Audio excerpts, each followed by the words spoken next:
Thank you, Todd. Thank you, Open Network. Ladies and gentlemen, thank you very much for coming this morning and on a working day in Toronto.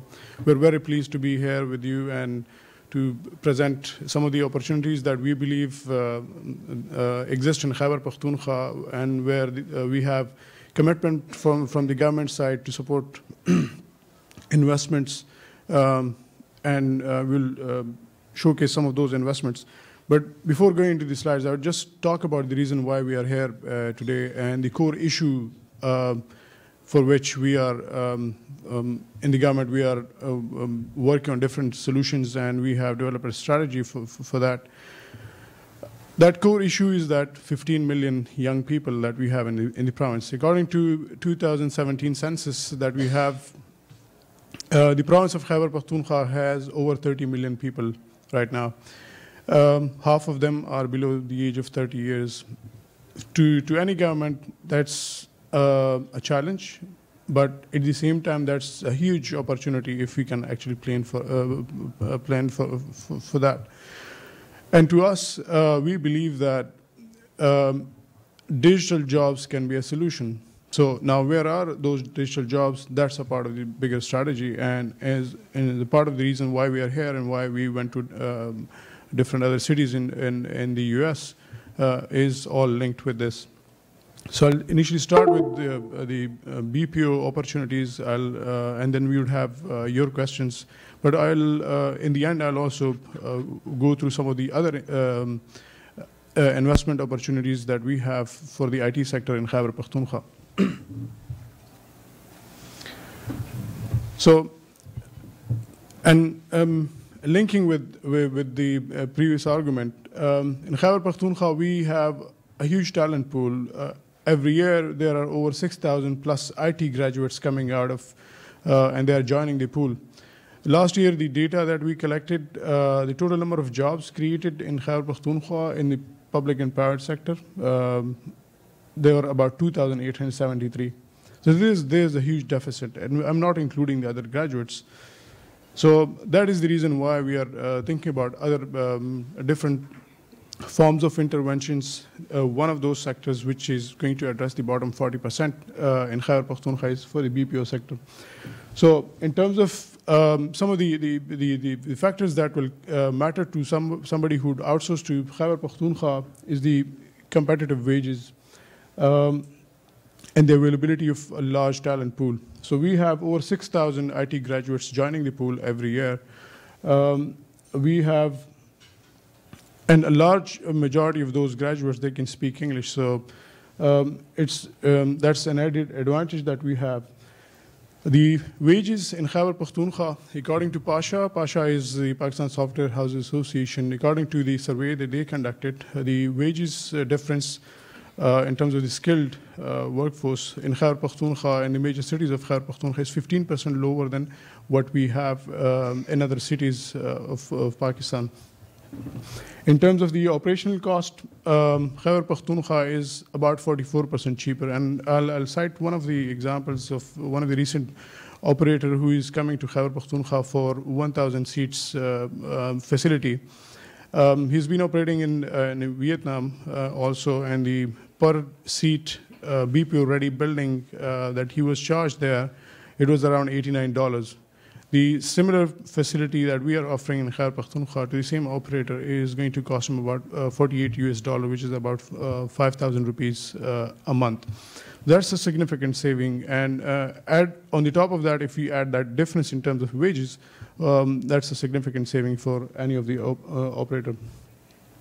Then we also realize that we have to invest into the infrastructure that can enable more of those investors. So in the end, I'll also talk about some of the opportunities. For example, the technology city that we have in the special economic zone, where a lot of the Chinese companies have expressed their interest and they are coming in.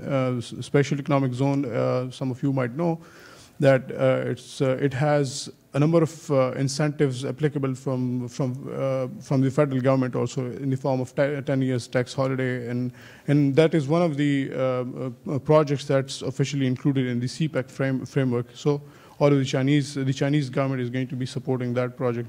We also have digital city, Pakistan's first digital city that is located very close to the capital. And once we go to that slide, I'll talk about that. So these are some of the factors that we believe positions Khaber Pakhtunkhwa as the most favorable destination for outsourcing. This slide basically compares Peshawar with Karachi and Mumbai, Manila, and Cairo. In terms of the operational cost, that includes a number of other heads. And the source that we have is from the Average Global Services Research, who conducted all of the survey, and represents the average. So Peshawar is on the second lowest in terms of the overall operational cost, and Cairo is the lowest on this scale.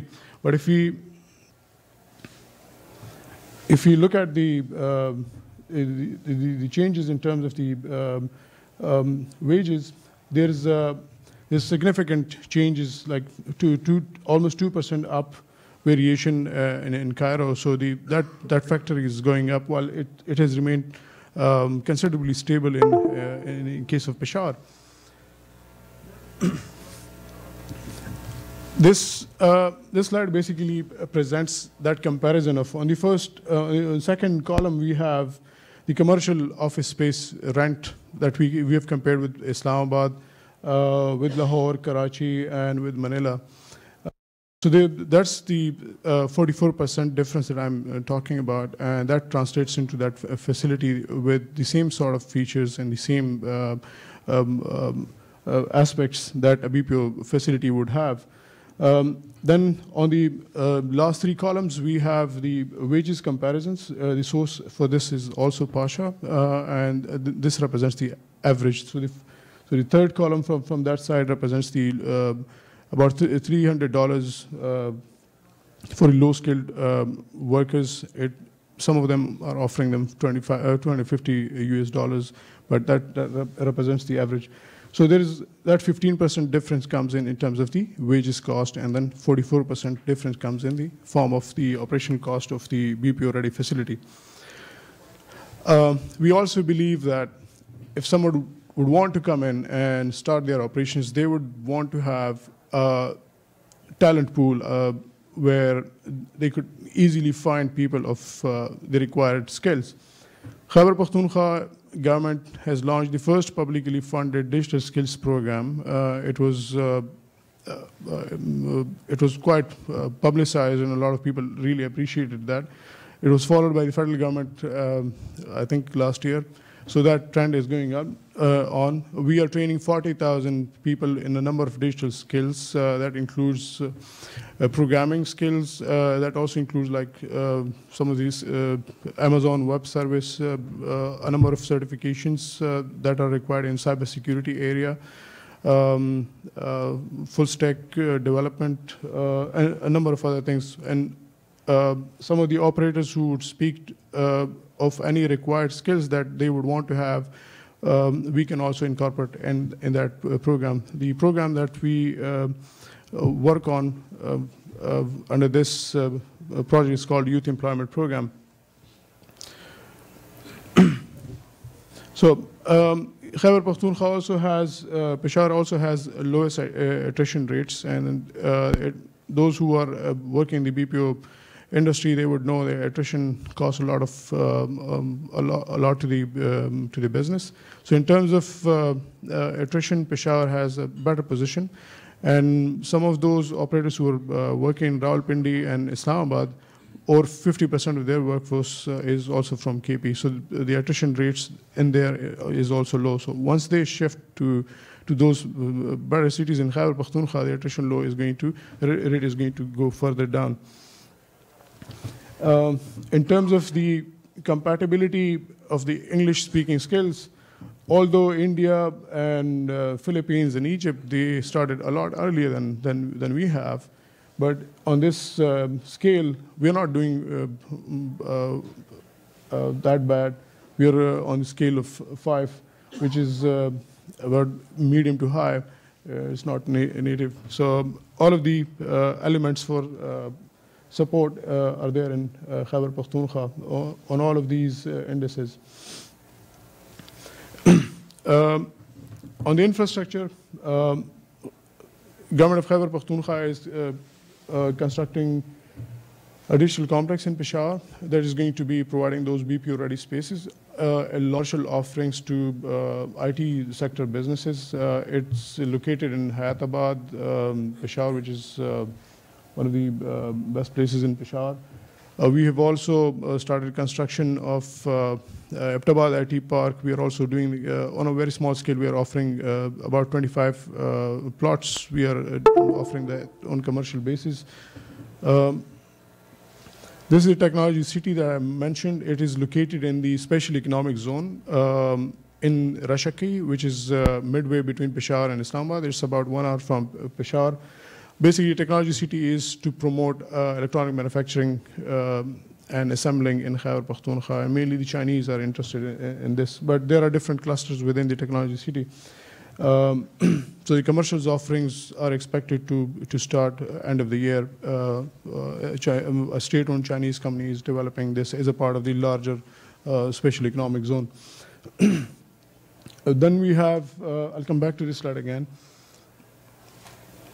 Some of you, if you are familiar with, there is a nice place in Islamabad called Munal. Munal is on that Margala Hills, and if you cross Munal, just about 10 minutes when you cross Munal, you're still in that beautiful valley. You enter again in Khaber Pakhtunkhwa. So that's the part of district Haripur of Khaber Pakhtunkhwa. It's very like on the bottom you can see Islamabad, all of the sectors of Islamabad, and that's the site of the digital city, Pakistan's first digital city.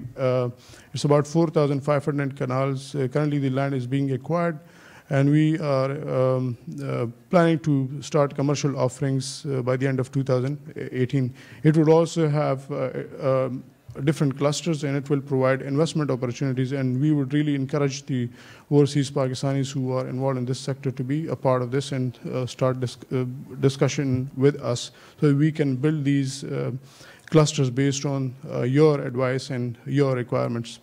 And this is going to be very cost-effective offering, not like the land prices in Islamabad and the vicinity. So the advantages will be that it takes about half an hour to travel from F6 to that site, and it has close proximity to the Islamabad airport, and all of the other, it has a close proximity to the academic cluster also, and the prices are going to be very low. So these are some of the things that we are hoping to build on. Currently, we are offering to the early stage IT companies, we are offering 50% subsidies in the IT parks. Previously, we had a different structure. We have revised that. On the training, we are conducting a different set of trainings. One of those that I mentioned is the youth employment program, where the total target is about 40,000 people in different skills area. So that out of the 40,000, I would ideally want that 2,000 of those people should be expert on Ruby on Rails, for example. Some of them should be good at Linux. Some of them should be good at. So out of the total 40,000, we should have different percentages of people with a specific kind of skill so they can cater to the requirements of different industries. In Khaber Pakhtunkhwa, we are trying to provide all of the business facilitation services, including legal services, including all of the local interpretation and local support in all of the sites that I just mentioned about.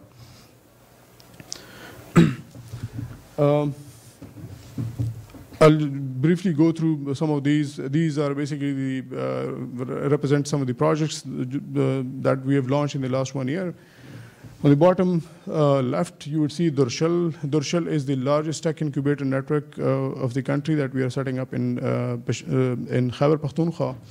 There are a total of 13 tech incubators, and the reason why we are setting up these 13 is that the IT graduates are coming out of different districts. So there are universities in Swat. So graduate of Swat to come to Peshawar not to opt for a job, but rather to be an entrepreneur and fight with all of his parents and because still this is a new idea. People are being pushed to be opting for jobs. So we are actually taking these facilities closer to their home districts and also financially supporting them for a period of 6 months. We had very good success when we visited the valley. A number of people are now on the list of mentors on this Durshal project. So in a year, we will be producing 130 startups. So all of the overseas Pakistanis who are in this sector, they can do and have two roles in the Durshal. One is to be the mentors and like share your expertise and guide those startups. The second one is you would also have the opportunity to be the investor in those startups. And those startups they don't require a lot of investment. So if you're working on fintech, if you're working on blockchain, if you're working on any other area of your interest, and if you find one of those startups to be working on that, so you can have that opportunity to be a part of that. E-Ilaj is the telemedicine solutions that we are launching in the remote areas of Khaber Pakhtunkhwa. We started that in Mardan, in Mansehra. There is an area, a far-flung area called Bihali. It's about 27,000 people. We are connecting that to the team of specialist doctors so that the load on the tertiary care hospitals is reduced. And we are also encouraging the private sector to become investors as a part of the telemedicine and telehealth solutions.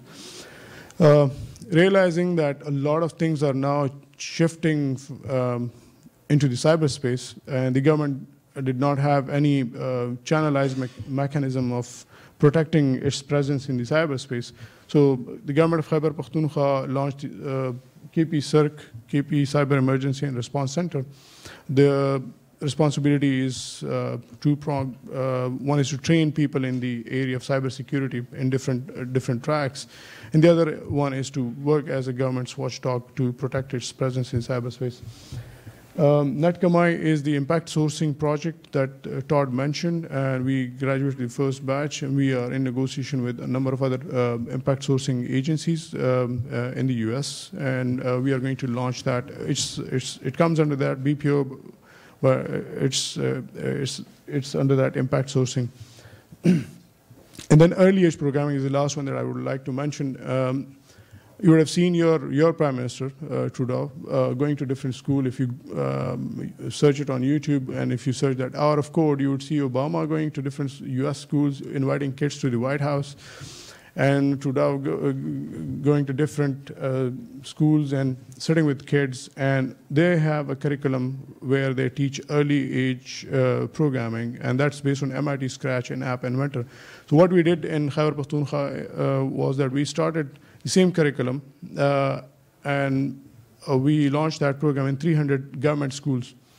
And at the end of a year, those kids came up, and all of those kids had developed different sort of apps, and they had also animated the stories that they used to see in the books. So it's kind of unlocking the creativity of those kids of 7th grade in government schools, and they're like from very poor backgrounds. So the government had invested in setting up 1,300 IT labs, and we actually tailored this program to enable those kids to learn more and make better use of all of this. So, ladies and gentlemen, all of this discussion translates into what we call the digital strategy for Khaber Pakhtunkhwa, where the focus is on 4 main areas. The first one is digital access. A lot of our population is not on the internet. So part of one of the main focus areas that we have is to put more of them on the internet. And then it's not only about putting them onto the internet, it's more on they should be benefits associated with the internet, and that's to give them skills and the basic digital literacy, and then upskilling them. So that comes under digital access.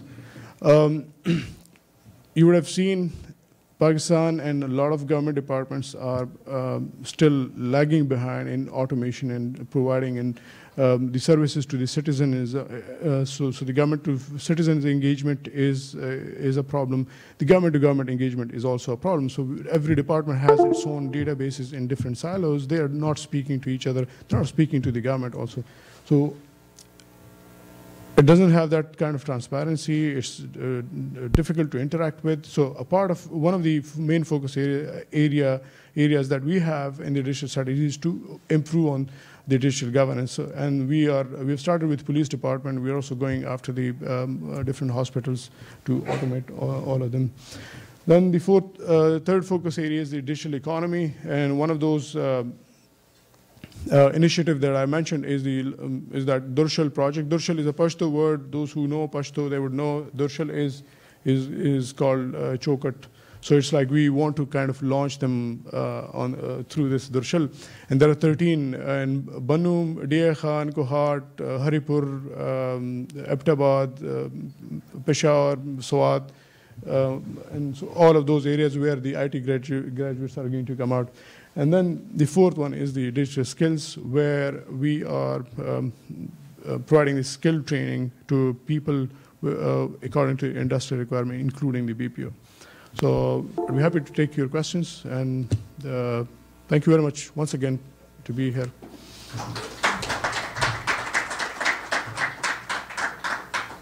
We'll have lots of time for questions.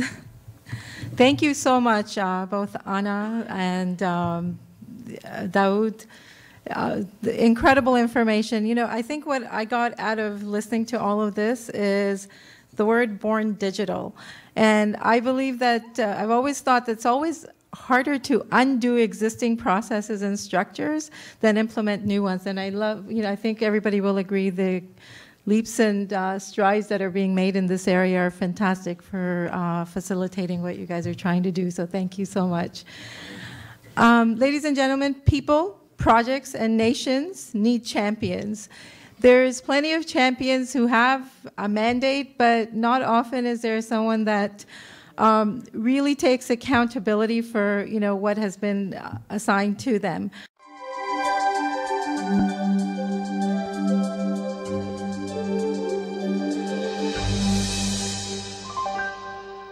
You are watching Toronto 360 TV. Please don't go away.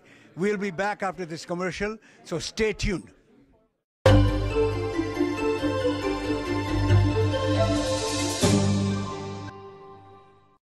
Dixie Electronics and Appliances is your #1 destination for electronics and appliances. Choose from TVs and home audio that will entertain your whole family, to home comfort essentials for your living space, and a wide selection of appliances to build your perfect kitchen. From selection to delivery, Dixie Electronics is everything you need. Price match guarantee and 0% financing available, all under one roof. Come today at 5120 Dixie Road, Mississauga, or visit the website at dixieelectronics.ca. A criminal charge can be an ugly and nasty surprise. Don't let bad decisions or unfortunate circumstances take control of your life. The criminal lawyers at Alam Law Chambers will listen to your story and develop the best defense for you. Nothing in life is more important than your freedom.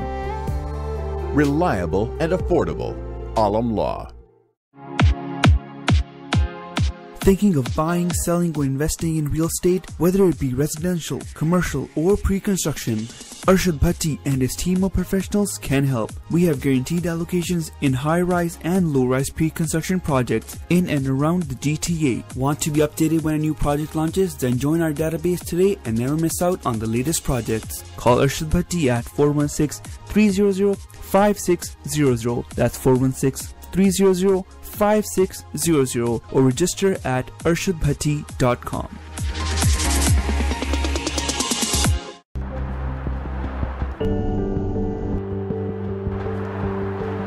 More shopping? Yes, on my home.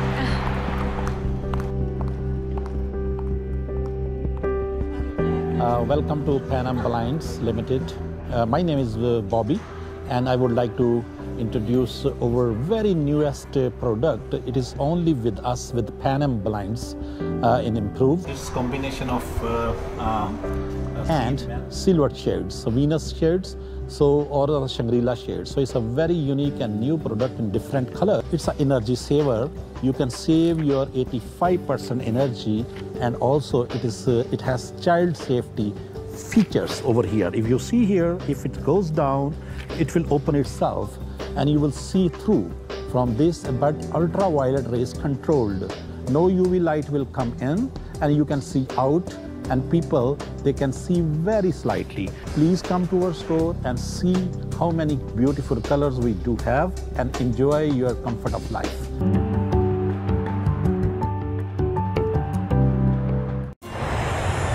अपने प्यारों को बुलाइए Canada में बसाइए with ICC immigration मुस्तकबिल संवारे आसानी के साथ ICC के साथ ICC इमिग्रेशन की RD/MD और उनकी professional team head office Mississauga से आपको सर्व कर रही हैं। Business visa, student visa, work permit, sponsorship या किसी भी अप्रूव कैटेगरी में आप अपने प्यारों को कनाडा बुलाना चाहते हैं तो अभी कॉल कर लें 905-461-2424। It's 905-461-2424। ICC immigration.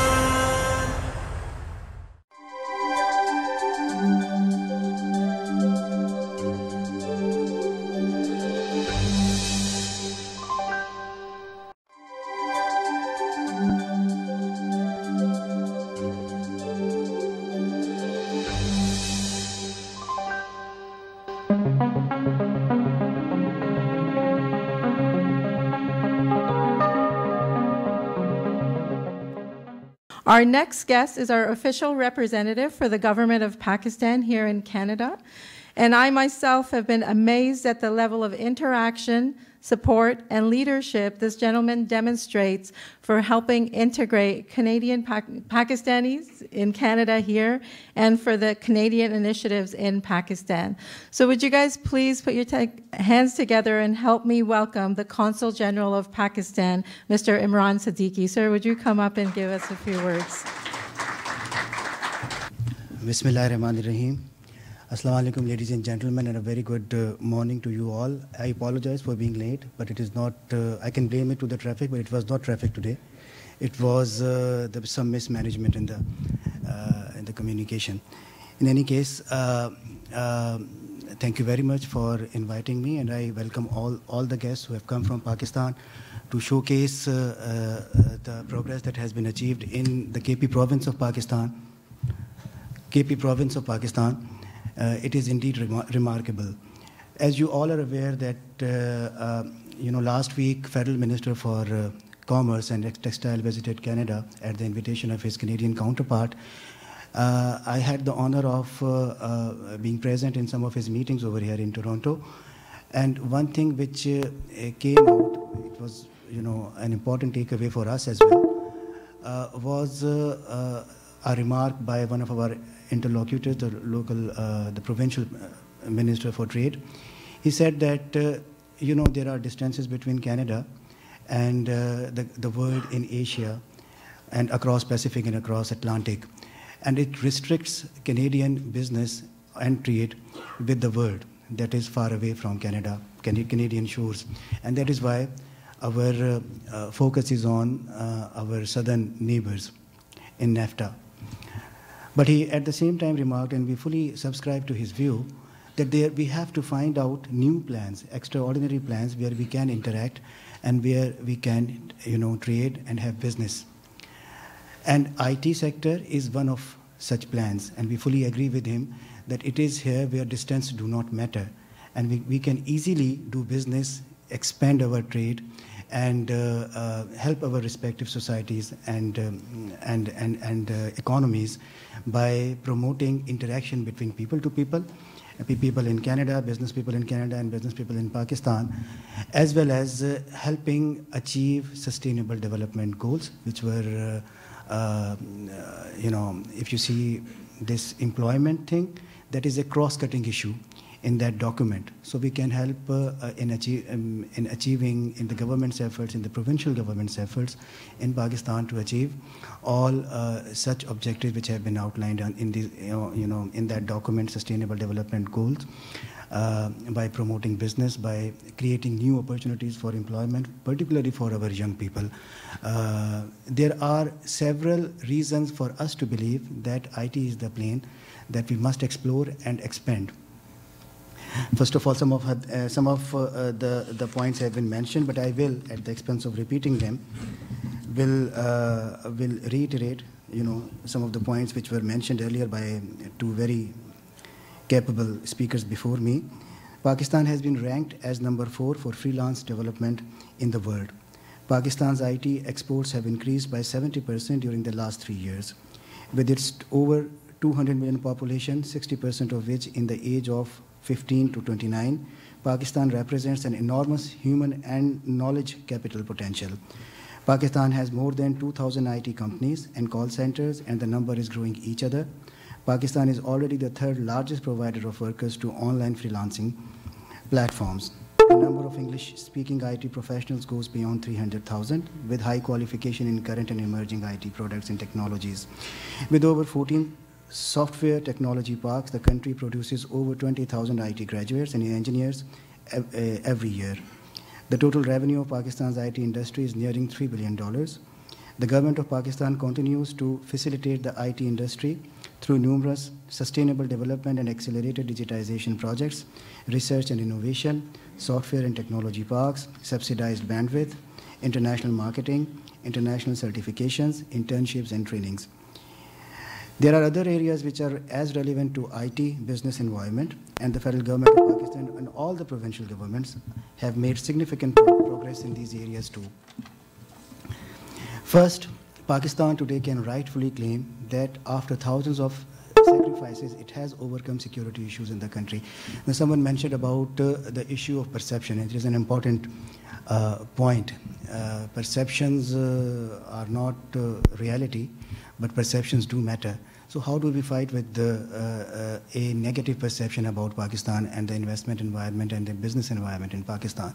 It's a challenge, but we can easily overcome this challenge by interacting, kind of intensifying our interaction with the economies where this perception is deliberately promoted by some elements. The problem with North America is this: when people come for exploration of technological landscape and the business landscape, they usually stop at the United States. They do not come to Canada. That's why we find we recently started a Pakistan-Canada research council. The idea was to connect universities and the research institutions in both countries. And I found out a number of very well-decorated and qualified researchers, scientists all around Canada, in each province of Canada, in each university of Pakistan origin, Canadians.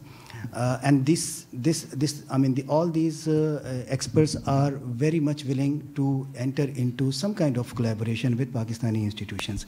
We have been able to, but the problem is this, that they mentioned, lack of information, less frequent contacts with the education institutions in Pakistan, at least not as intensive and extensive as we have with the United States universities and research institutions. So there is a need that we promote that kind of linkages and connections, between Pakistan and Canada, between research and scientific institutions, because you have to promote your abilities and capabilities and capacities, what you can do for Canada. If you talk to businesses over here, they would, and even the institutions which are not into business, which are government institutions, which are helping other countries in various fields, when you talk to them, they would certainly ask you to tell them or brief them on the things on which you can help them with, or how can this cooperation or business collaboration would be mutually beneficial. So we have to showcase this to them, and this is a commendable effort that you are doing over here of showcasing. And a lot depends on Pakistan community, Pakistan origin Canadians in GTA particularly, where we say that there are around 300,000 Pakistanis are operating in different fields. There are students, there are researchers, there are businesses, etc. The thing is this, this is their responsibility also to showcase to their Canadian counterparts as to what we have achieved in Pakistan, and the challenges that we faced in recent past, and how, you must have seen an article about the resilience of Pakistan written by one of a very prominent US journalist, And there is a book also, Pakistan, a hard country to crack. So the challenges that we have faced, if some other, the similar challenges were faced by other countries, and the grit and strength and resilience that we have shown, I am not boasting about my country, but I would say that it is thus far matchless. The challenges, internal challenges and the external challenges we are still facing, and we are coping with them very well. This all has to be showcased to the world. Interaction is one, physical interaction is one area that we can explore, with the help of the Canadian government to see as to how can we, address immigration issues and how can we increase interaction between businesses. But at the same time, we have this social media. We have, again, IT plane, where there is no bar to reach anyone in the world. So this interaction that you are, doing today over here should not end here. You should continue, talking to your counterparts in Canada through different channels, using IT, using internet, using broad bandwidth, which we so eagerly flaunt everywhere. So this interaction should not stop, and we should not only think about physical interaction. We must use, and it is a good advice given by the Canadian businesses to us as well, that we must use social media to promote the true image of Pakistan in societies, in economies, in countries where it is being distorted. Secondly, Pakistan's economy has experienced a remarkable turnaround. Since 2013 and 14, the economy has witnessed a smooth upward trend in growth rate. Real GDP has smoothly increased during the last 4 years to reach 5.5% in 2016 and 17, the highest in a decade. Thirdly, it is widely acknowledged that Pakistan has immense economic potential. PricewaterhouseCoopers projected that Pakistan will emerge as the world's 20th largest economy by 2030 and the 16th largest by 2050. Fourthly, because of the successful implementation of key short-term reform measures, Pakistan's ranking in the World Bank's ease of doing business has improved. It has been mentioned by the speakers before me. Fifthly, Pakistan has undergone a digital transformation, and this seminar is basically a manifestation of that. And sixthly, provinces are adopting progressive investment policies with the emphasis on special economic zones. And the representatives of KP government just mentioned it as such. So at the end, I wish you a very productive stay here, and I hope that you would be able to have more such interactions in not very far future, in near future. And I also hope that you would use all the instruments that we have at the consulate as a diplomatic mission over here at our disposal to promote the good things that you want to promote about the economy of Khaber Pakhtunkhwa province of Pakistan. We are at your disposal. Any information that you want to get from us, please do not hesitate to contact us.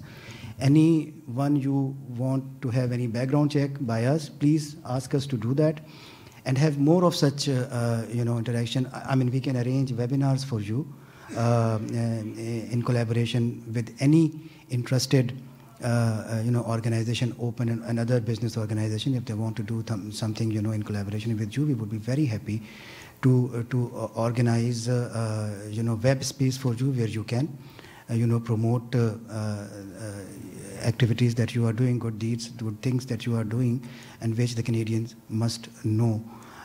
Plus, the Canada-Pakistan Research Council is at your disposal.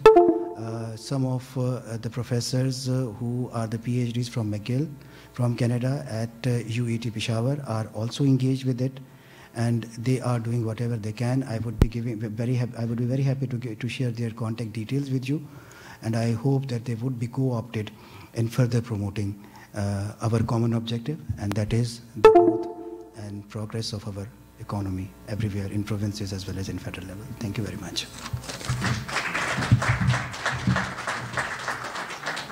Thank you, sir. It's very heartening to hear the leadership of your country talking about this initiative with strong conviction. And I think we'll all agree that we've got the World Bank here today, we've got the Pakistani federal government represented, we've got the KP government represented, we've got the Ontario government represented, and we've got business represented. So would we say we are well on our way to shattering that perception problem that Pakistan has? I want to thank everybody for being here. We're going to open up the floor for questions, and I would suggest that Todd, would you as well, and Shabazz, perhaps people have questions for both of you, and if you'll entertain those questions, that would be great. And I would just suggest we have some time. We have about half an hour before we break for lunch. And when you ask your questions, please feel free to share a little bit about your company, you know, what you see, the vision in terms of how this initiative could support your company. And some of you here are, I know, centers of influence which may not have your own business concern, but may know of other companies, you know, who would fit well for this initiative. So if Shabazz, would you and Todd come up, and we'll let people ask the questions. Assalamu alaikum. First off, great job, guys. I don't know how many people are from here, KPK over here. I am from Peshawar. Perfect. So we have good representation. So I'm from Peshawar. I spent half a year there, and I'm also involved in IT over there. So great job, you guys. You guys are targeting the right points. So hats off on that. So I myself, Sammy, I've got about 40 employees in KPK in Peshawar actually now. We do software export from there, actually more on the product side rather than service side. And a lot of the talking points that you guys have were pain points that I'm facing as well, you know, training and everything. I've been sponsoring it all by myself, investing by myself. I would like to know what you guys are doing with it. It was amazing on paper, but I want to see what it is tactically. So perfect on that. One thing I did find a challenge right now is the female part. As Todd said earlier, they do a better job. I mean, that's hands down a fact right now. One challenge I'm having right now is there's not enough of the female population there that are involved in the IT sector, and there's sort of a stickiness factor to them. So if you don't have enough, they won't come through. You have to have multiple of them to be able to see their creativity and steadfastness shine in the company. Is there any specific initiative for them? Yeah, thank you, Sammy. And I would like to know where your company is based in KP, with 40 people there, and if we can give any of the support that we are extending to others. So, yeah, the Durshal project, we are going to offer the significant 33% share specifically for women entrepreneurs, and the spaces that we have developed there is going to cater to all of the factors that were stopping them to come to a co-working space and to participate in a startup. So we hope that slowly and gradually, in a period of another 2 or 3 years, we are going to change that perception for women to go to work, and especially in the tech sector. Right now, a number of them are participating in the youth employment program where they can work from home, but that's not the only solution. We have to bring them to the work. So the Durshal project and a few other initiatives is a part of it, including the early age programming that we mentioned. So we also had about 33 to 40% share for girls' schools to teaching them how to code. And the best performers were those young little girls who could code better than those boys, because they were somehow they were more creative. Yeah. Good morning. My name is Everton Thompson from earServe Connect, and I have to thank Fazia, one of my business partner and associate, for inviting me to such an informative forum. I've been in the call center industry for the last 30 years. I was one of the co-founder of Omega Direct Response and Connect One Management Group. Was responsible for putting one of the first call center in the Caribbean, in Trinidad, Grenada, and started that whole process in the Caribbean. I remember when we used to have satellites. That's how we used to get our calls out with partnership with the government. due to the fact that Cable and Wireless had the monopoly on telecom, and then we've seen it change all over the years. To be totally honest, I remember working in India, in Powai, just outside of Mumbai, with a company by the name of Zenta. We were responsible for getting a call center side over there. That was going back about 18 years ago. And had an opportunity to look at Pakistan. But there were just issues with security, connectivity, and all that kind of stuff. But I'm really surprised and heartwarmed to see that you guys have come so far. I just got a couple of questions.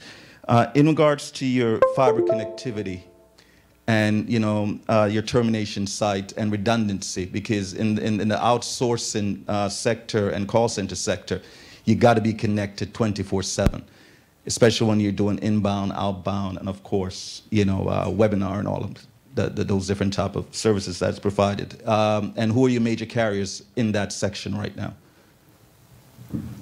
So that's improving as a part of the CPAC. The Chinese are investing in that backbone network. There are a lot of other companies who are coming in, including Nayatel, including a few other operators. One of the major carrier in this is the Pakistan Telecommunication Company Limited. So with time, we have that redundancy to different cities, and that's helping the businesses avoid that problem of disconnectivity. Thank you. Yeah, it has captive power plant, the one in Rashaki Special Economic Zone. It's going to be supplying only to that, and it's also in the great, the best interest of those who are investing in the power plant, because they want that Special Economic Zone to be populated all over, so they can sell more electricity. It's not going to be sold out of that economic zone, so that's going to be taken care of. Yeah. And in the economic zone, do they provide, I know you're saying that it's $48.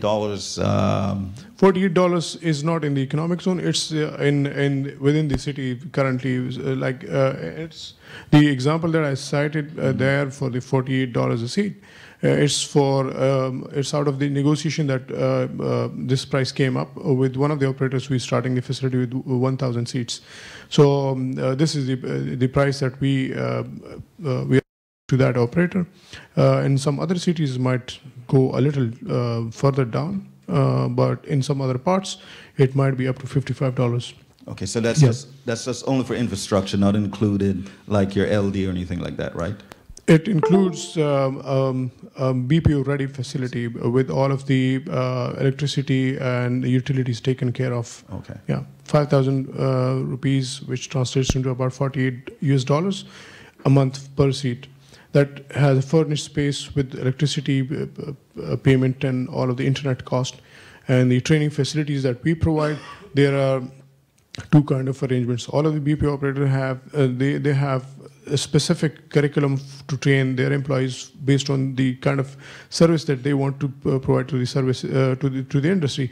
And then there is a baseline training program that they want everybody who apply to that. So we are helping on the baseline, and the specific curriculum is being trained and provided to by the BPO operator. Okay, for your employees, I mean, I'm interested because I have facilities in Jamaica, and of course I do business in the Philippines also. I know in Jamaica, like for the staff and like for transportation, or the population for labor, is it close within these vicinity? Yeah. Or? So the area where they're starting, it's in Hyderabad. It's in the provincial capital, and in the provincial capital, in 5 kilometers distance, there are 9 public and private sector universities.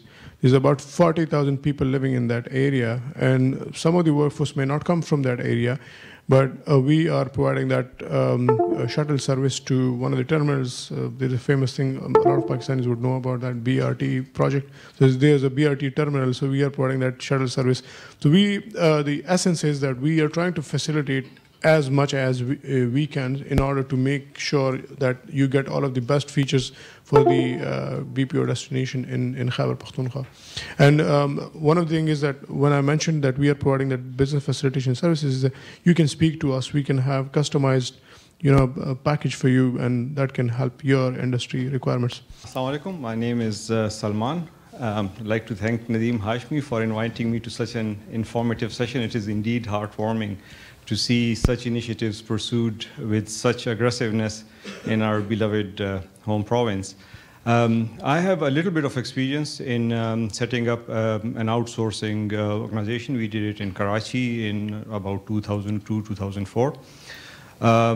My question is about the preparedness of the lead team, the leadership that has a little bit of experience in dealing with international projects, understanding business requirements and translating them to getting the workforce in delivering what is required. So we've heard about the training at the grassroots levels to get the workforce ready, but I'd like to know a little bit about the incentives for the middle management level, either training or in terms of incentives for them to move to Peshawar and the surrounding areas. So you would want us to kind of incentivize for an operator to train some of his employees? Well, one of the major issues that you run into in any outsourcing operation is that you have this client expecting a certain level of understanding, and you can't really get that unless you've delivered a few projects or worked in an industry at an international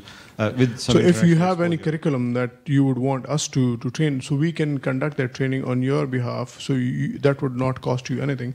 We can conduct that under the Youth Employment Program, and we can hire our trainers, do that for you. If you need 100 people, we can train 100 people for you, and then that's the kind of baseline training. Then you can upskill them according to any specific requirements. So if you need any language training, if you need any training, for example, if somebody if you need 100 people in AWS, so we can do that for you. But that's what I said, that you need to speak to us and share your requirements, and then we can package something that suits you. And the good news is that the government and the IT board is being aggressive about attracting companies.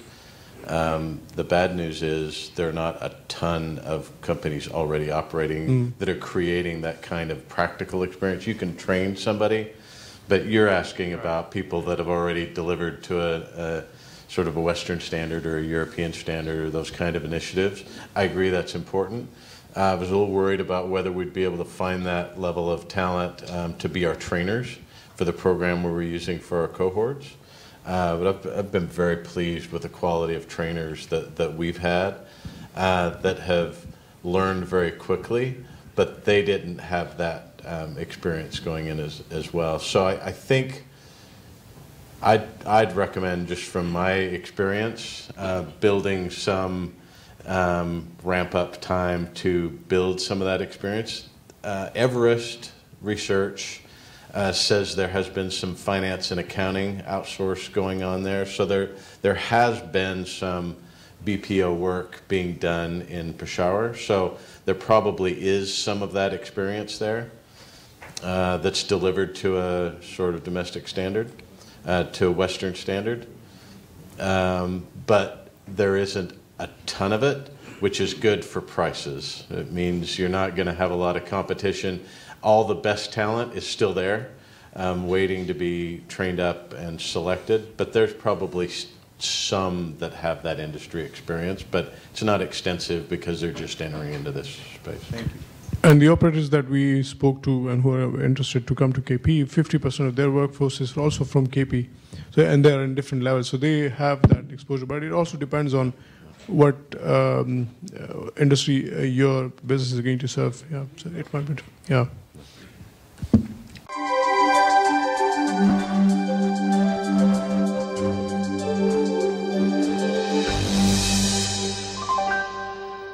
You are watching Toronto 360 TV.